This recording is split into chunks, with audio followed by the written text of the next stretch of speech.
All right, good morning and welcome everybody to the Healthcare Entrepreneur and Functional Medicine webinar. I am your host, Cade Archibald, and we got a very, very special guest today. Some of you on the last webinar were able to hear Roy, but Roy Krebs from Natural Stacks is on the webinar. Roy, how's it going? Going great.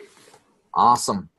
Well, to give you guys some insight, so today Reagan's taking care of some stuff with his clinic in Park City, so he wasn't able to jump on. And instead of you guys having to listen to me ramble on for 30 minutes, we wanted to get you guys some new, fresh data and content on probiotics, brain health, and kind of the connection between gut and brain access. We've talked a lot about it. We train on it, but Roy's got some really fascinating data that he's going to cover with us. And feel free, ask questions, type it into the chat box. I'll be watching that. And then before we get started, if you haven't got registered for the Alpharetta, Georgia event, July 27th, the ROF Transformation course. And then we also have the Saturday training. If you're not coming to that, I'm very disappointed in you. I'll be calling you and shaming. No, I'm just kidding, everybody. No, but I want to see you there. I love seeing you guys. So make sure to email me and let me know you're there if you haven't already. I know a lot of you have already reached out to me. So Roy, let's hear some more amazing stuff about probiotics and brain health. Yeah, thanks, Kate. And hi, friends, healthcare entrepreneurs. Nice to connect with some of you again. Feel free to email me, roy@naturalstacks.com. Would love to hear from you guys again. And I hope to see you soon. So you guys know me, Roy Krebs, CEO and co-founder of Natural Stacks. We focus mostly on brain health. Over the past year or so, I've been doing quite a lot of research in the gut and probiotics in general, different types of probiotics, how they work, how to read a probiotic label. And the studies that are coming out on condition-specific probiotics, so different strains, are really profound. So I wanted to review what I found. I think there's some really interesting information here that I hope that you can share with your clients. So the gut is constantly speaking with the brain. This happens through the endocrine system, which is hormones going through the bloodstream, also inflammatory cytokines, and also the nervous system. This is the vagus nerve. So nerves are signaled in the gut, transmitted in the brain, and vice versa. Neurotransmitters, serotonin and GABA, acetylcholine, dopamine, traveling up and down the vagus nerve. This is fairly immediate, whereas the endocrine system is more of a long-term thing. Can be gradual, happen over time.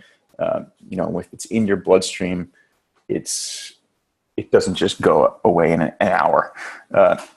So these two systems are how the gut and brain communicates. So the brain going to the gut, have you ever felt nauseous when worried? Butterflies, everyone knows the feeling of butterflies when you're nervous.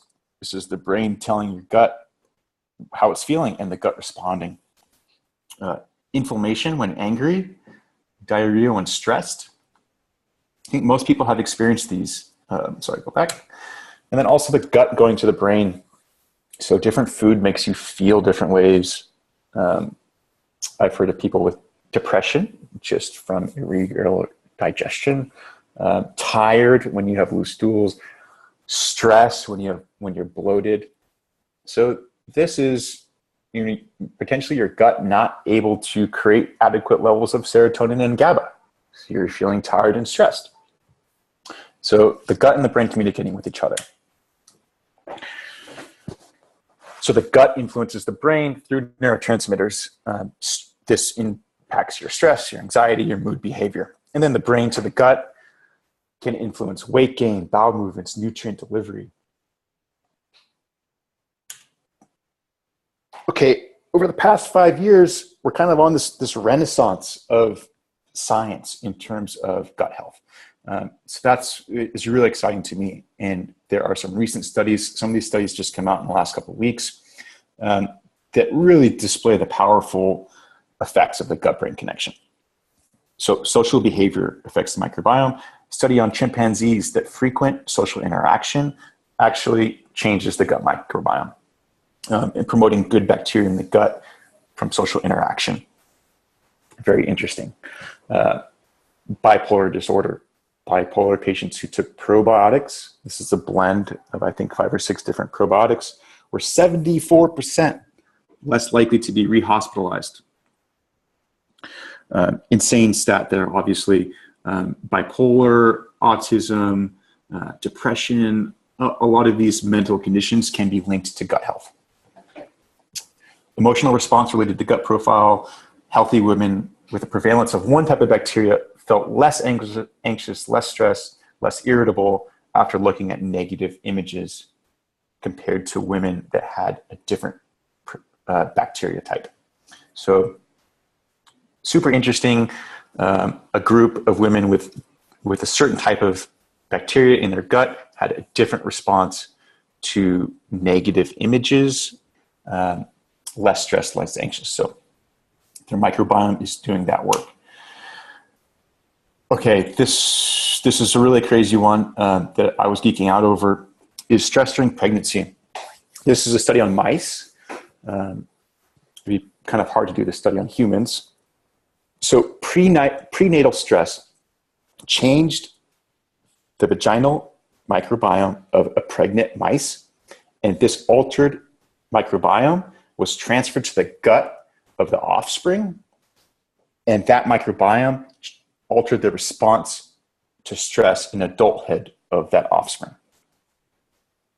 So stress negatively impacted the microbiome of a pregnant mice, which was then transferred to the offspring, which then impacted how that offspring responded to stress in their adulthood.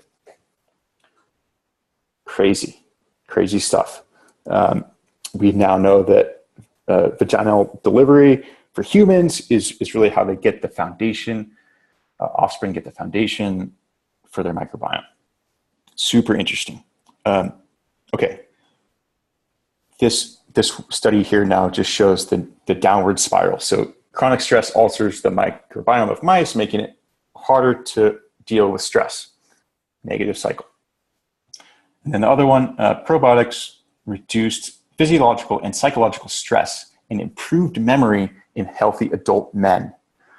This is a fairly new study. We are seeing more human studies on specific strains focused on the gut-brain connection. Hey, one question on that.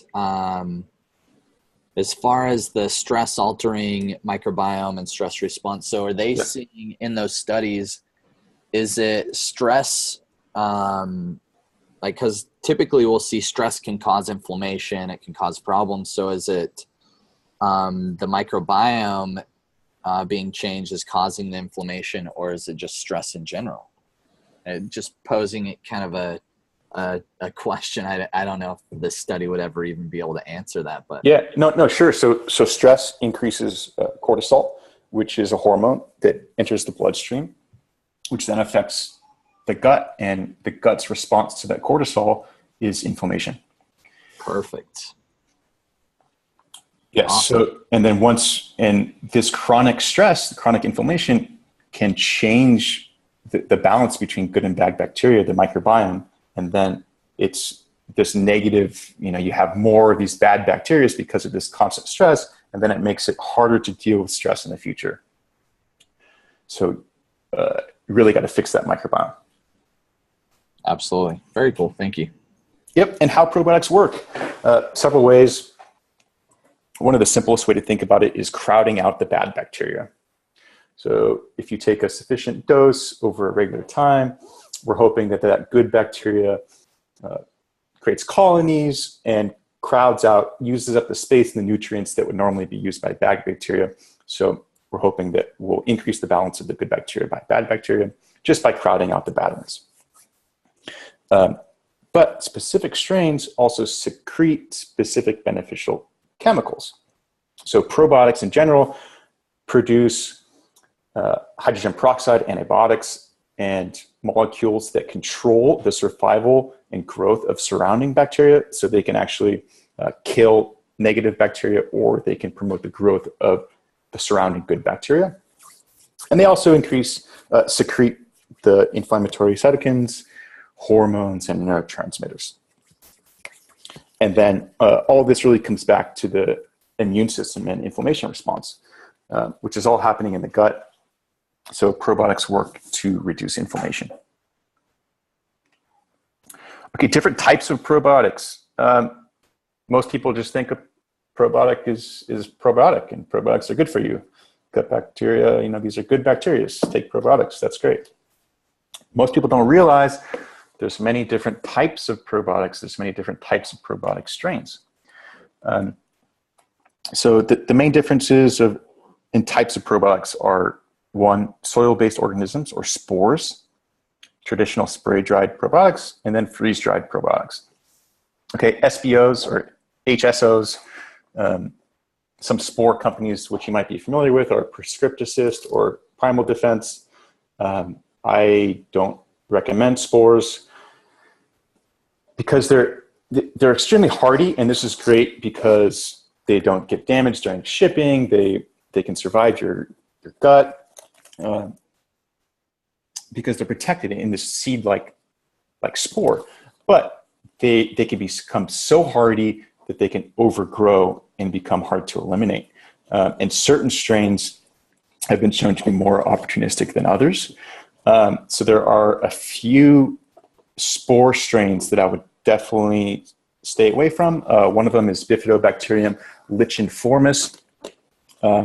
This was removed from Primal Defense. Primal Defense now, I'll say, has a cleaner formula. But Prescripticist does have several completely unstudied strains that have not been shown to have benefit on humans. And so I really can't recommend it. Now, most probiotics are traditional spray-dried probiotics. So this is your standard living probiotics. These are extremely sensitive to heat. 9-month shelf life at 40 degrees. This is if you put it in your fridge, it's halfway dead after 9 months. If it's at like 70 or 80 degrees, it's going to be dead in 2 days. So they culture the probiotics, they're grown, and then they're spray dried onto a carrier. This is typically maltodextrin or dextrose. Some companies are starting to use some cleaner ingredients like prebiotic fibers.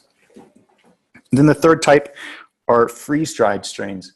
And you really won't notice it on a label unless it says shelf-stable. If it's shelf-stable, then it's freeze-dried. And this completely eliminates all the moisture post-production, and it keeps the bacteria intact and shelf-stable. And the way it reactivates is when you put it in the gut and it rehydrates, and then it comes alive again. So 3 different types of probiotics. You definitely want to know which one you're taking in terms of the health benefits, in terms of how to store it and how to take it. Okay, but the focus should be on the quality of the strains and what they're doing in the gut, not the total CFU count. So yeah, I think that one's like counterintuitive because us, especially, we're all Americans, and it's like more is better, right? Yeah, and that's what the marketing will tell you too. And exactly. It's kind of gotten crazy. It's kind of a joke between supplement companies is, hey, look at this company. They're putting 1 trillion CFUs in there. It really doesn't matter. What matters is what strains you're using. So you don't want to just take a million, billion, trillion CFUs of some random strains, which may be beneficial, may not be beneficial, especially what you're taking probiotics for. You're probably taking it for a specific condition, so you want a probiotic strain that matches that condition. So it was shown that an effective dose of a probiotic strain is around 1 billion CFU. So there's really no need to take 50 billion. But you want to get the quality strains that do the right things. So you want to pay attention to the strains and the dosages in the studies. You want a supplement that matches those strains and those dosages. And even between species, you have to watch out because it was shown Lactobacillus plantarum 299 reduced IBS symptoms, whereas a slightly different strain worsened IBS symptoms. So really pay attention to what's in the studies and match it with your supplements. Here's a chart that I made, different health conditions and different probiotic strains that help with those conditions. Okay, so if you have irritable bowel syndrome, you probably shouldn't be taking the probiotic strains that are good for oral health. You know, they might help, but they're not going to help you as much. So you want to match the strain with the condition. Very important. This is the future.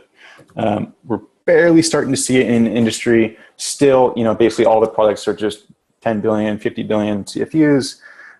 But we are starting to see some companies are focusing on specific strains because the science is showing that different strains do different things. Okay, this one I shared with Cade earlier, and he was kind of shocked. This is an actual quote that I received when I was developing our BRAINBIOTIC supplement. This was early on. I reached out to one of the most respected probiotic manufacturers in the world, and I said, I want to create a probiotic for brain health. This is what they sent back to me. This is what they suggested. You'll notice that 2 of the strains only have 1% in the formula. And I asked why, and this is because they're expensive strains. So they wanted to just put 1% in there. They thought that's what I would want, which was just shocking because obviously the 9%, the 1%, the 20% that's in this formula has nothing to do with studies, with the amount that's in studies. This is just putting the cheaper strains, higher amounts, expensive strains, smaller amounts. This is what pretty much any standard probiotic supplement you get is going to have. 80% of it is going to be from a couple strains, and the rest is maybe pixie dust, 1%. Because they use proprietary formulas. So yeah, you have 50 billion CFUs, but you know, maybe 45 billion is coming from 1 or 2 strains, and the rest, minuscule amounts, not enough dosage to actually do anything from the strains that you may actually want. And then the crazy thing is this is spray dried onto a carrier, and they're using maltodextrin, which is very common. 90% of the total weight. So when you look at a probiotic capsule, standard probiotic, 90% of that is sugar, and 10% of that is probiotics. And then out of that 10%, some of those strains you're not even getting. Shocking. Yeah. That's wild. Shocking. This is very common. A recent study found that 1 out of 17 commercial probiotic products actually matched label claims. 9 contained species not listed on the label, 12 were missing strains, and 4 had unidentified strains. I think this is common as well. There's really you can't really test for the individual strains in the formula. You can pretty easily test for total CFU count. So, you know, companies are just stuffing really whatever type of bacteria in there and claiming it's all these different strains. When surprisingly, out of 17 products, you know, half of them were missing species that were on the label. Another thing that was happening, since companies are fighting for how much CFUs they can put into a product, what they do is they state time of manufacture on the label. This is what most probiotic companies do. If you look in the fine print, it will say at time of manufacture. So this means, sure, 50 billion CFUs, but that's at the time it was made.